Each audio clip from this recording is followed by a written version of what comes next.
आज के एपिसोड में हम देखेंगे कि पूरे घर वाले अरमान और अभीरा के एंगेजमेंट की तैयारी में जुट जाते हैं। पूरे घर वाले अरमान और अभीरा के एंगेजमेंट रिंग चूज़ करने में लग जाते हैं। अरमान और अभीरा एंगेजमेंट रिंग अपनी अपनी चूज़ कर रहे होते हैं।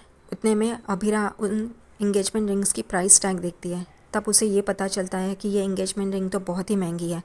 उनकी प्राइजेस है 2 लाख, 4 लाख, 5 लाख। वो नर्वस हो जाती है। वो कहती है मैं तो ये अफोर्ड नहीं कर पाऊँगी, इतनी महंगी है ये रिंग। वो वहाँ से नर्वस होकर चली जाती है। ये देख के विद्या भी उसके पीछे चली जाती है। वो अभीरा से पूछती कि क्या हुआ। तब अभीरा उसे कहती है कि देखिए ना माँ, मेरे अकाउंट में तो सिर्फ 5,536 रुपये है और ये एंगेजमेंट रिंग इतनी महंगी है, मैं अफोर्ड नहीं कर पाऊँगी। तो विद्या से बहुत अच्छी तरह से प्यार से समझाती है कि तुम्हारी शादी अरमान से हो रही है। वो अरमान जिसने हेड की पोजीशन छोड़ दी थी, फॉर्म छोड़ने के लिए रेडी था, घर छोड़ने के लिए रेडी था, सिर्फ तुम्हारे लिए, तुम्हारे प्यार की वजह से। उसके लिए ये पैसे मायने नहीं रखते। वो उसे समझाती है और उसे लेके आती है। दूसरी तरफ हम देखेंगे कि रोहित रूही के पास आता है और उसे कहता है तुम भी अपने लिए एक रिंग सेलेक्ट कर लो। रूही चौंक जाती है। उसे कहती है हमारी शादी नहीं हो रही है। तो वो कहता है हम अपनी नई शुरुआत कर रहे हैं, इसी वजह से मैं तुम्हें गिफ्ट देना चाहता हूँ, इसलिए ये रिंग। वो रिंग सेलेक्ट करने के लिए चली जाती है। उतने में वो देखती है कि अरमान अभीरा के लिए रिंग सेलेक्ट कर चुका है। वो चाची सा से कहता है कि देखिए ये रिंग मैंने अभीरा के लिए सिलेक्ट कर दिया। तो कहती है कि अरमान के चॉइस पे सिर्फ उसी का हक है, इसलिए वो जानबूझकर वो रिंग गिरा देती है और अरमान की तरफ चली जाती है वो रिंग उठाने के बहाने से। उतने में अरमान तुरंत वो रिंग उठा लेता है और चाची सा सारे कोरस गैंग को कहती है कि सारे डब्बे उठा लो रिंग के, हम अरमान के कमरे में जाके रिंग सेलेक्ट करेंगे। तभी उतने में रोहित वहाँ पे आ जाता है और चाची सा से कहता है कि रूही भी रिंग सेलेक्ट करना चाहती है उसके लिए, फिर आप कमरे में कैसे जा सकती है। तो उतने में चाची सा कहती है कि जैसे तुम्हारी डेट में अरमान और अभीरा बीच में आए थे, वैसे ही आज अभीरा और अरमान की सगाई की रिंग सिलेक्ट कर रहे हैं, तो तुम दोनों बीच में मत आओ। ये बोल के चाची सा अरमान और कोरस गैंग को वहाँ से लेके चली जाती और रोहित और रूही वहीं पे चुपचाप खड़े हो जाते हैं।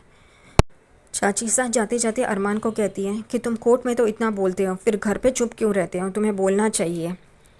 अब अभीरा अरमान की रिंग सिलेक्ट करने के लिए वापस आ जाती है। वो रिंग सिलेक्ट ही कर रही होती है। उतने में दादी सा उसे कहती है कि क्या तुम अपने आप को इस परिवार के हिसाब से ढाल पाओगी। अभीरा हैरान हो जाती है, दादी सा का मतलब क्या है। दादी सा उठती है और एक ढकी हुई चीज़ उसके हाथ में लाके थमा देती है। अभीरा उसे खोलती है तो एक आईना होता है, उसमें प्रतिमा लिखा होता है। वो पूछती है ये क्या है। तो दादी सा कहती है कि ये शादी के बाद तुम्हारा नाम होने वाला है। अभीरा चौंक जाती है, हैरान हो जाती है। दादी सा उसे कहती है कि अभीरा नाम से तुम पहले भी इस घर पे आ चुकी हो और बहुत तमाशे हो चुके हैं, बहुत झगड़े हो चुके हैं। इस वजह से वो उसका नाम बदलना चाहती है और प्रतिमा रखना चाहती है, क्योंकि प्रतिमा का मतलब है मूर्ति जो शांत घर पे रहती है। यह सुन के अभीरा शॉक हो जाती है और कहती है कि नहीं, मैं अपना नाम नहीं बदलूंगी। तब दादी सा गुस्सा हो जाती है और कहती है तुम 1 मिनट भी नहीं सोचती हूँ, यही एटीट्यूड तुम्हारा गलत है। हमारी पूरी बात भी ख़त्म नहीं हुई और तुम अपना डिसीजन सुना चुकी हो, इसी बात से हमें परेशानी है।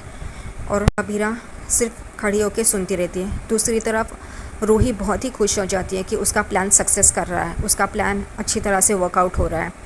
अभीरा चुपचाप खड़ी हो जाती है। दादी सा जाते जाते उसे कहती हैं कि अरमान को ये बात तुम बता सकती हो, लेकिन वो हमसे झगड़ा करने आएगा, इस वजह से अगर तुम नहीं बताओगी तो ठीक है, लेकिन फिर भी तुम्हें बताना है तो तुम बता सकती हो। विद्या भी वहाँ होती है। वो भी हैरान हो जाती है कि दादी सा ने ये जो डिसीजन लिया है उसके ऊपर। अब अभीरा चुपचाप वहीं पे खड़ी होती है। उतने में अरमान वहाँ पे आता है और उसे पूछता है कि क्या उसने अंगूठी सिलेक्ट कर ली है। वो कहती है नहीं सिलेक्ट कर रही हूँ, लेकिन वो बहुत सैड होती है, उसका ध्यान नहीं होता है। अरमान वहाँ पे आता है, उसे पूछता है क्या हुआ, लेकिन वो कुछ बताती नहीं है। वो अंगूठी सिलेक्ट करने लग जाती है, फिर भी उसका ध्यान नहीं होता है। अरमान जानबूझकर गलत अंगूठियाँ दिखा रहा होता है और कहता है कि ये कैसा है, ये कैसी है। अभीरा हाँ अच्छी है कहता है। तो अरमान कहता है तुम सैड हो, तुम्हें पता नहीं चल रहा है कि मैं तुम्हारी अंगूठी ट्राई कर रहा हूँ और तुम्हें पूछ रहा हूँ। तो वो कहती है नहीं मैं ठीक हूँ करके वो देखती है और एक अंगूठी सिलेक्ट करती है। अभी तो रूही का प्लान कामयाब हो गया है, लेकिन देखते हैं कि ये कब चलेगा। रूही और ऐसे ही पैतरे आजमाती रहेगी या रोहित को उसकी सच्चाई का पता चल जाएगा।